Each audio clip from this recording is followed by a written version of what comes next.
because there came a point where 15, 16 years old, all of my friends started drinking, and all they cared about was drinking and partying and, may Allah protect us, sexual relationships and whatnot. And all they were doing was talking about these things in school, in class, bragging about how great their party was. And I'm like, that's not me.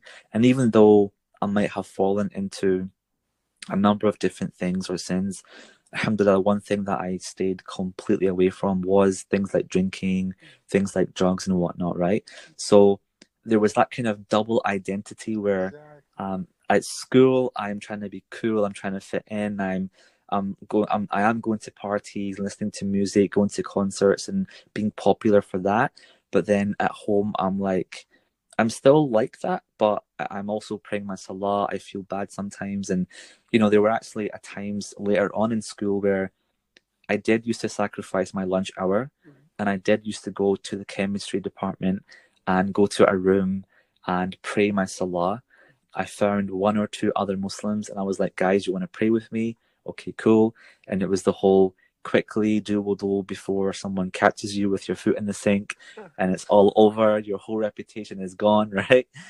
So I still had that taqwa, right? And to be honest, as I grew older, even though I was still so engrossed in that culture and so engrossed in trying to be somebody for someone else, I think what my parents, my grandparents taught me, it was still there in the background. And I think a lot of people out there today, they have that, but they choose to ignore it, whereas others, it's there and eventually it manifests into who their character is. And for different people, that takes different time to come out. For me, it came out fully, like my life went 180 degrees in university.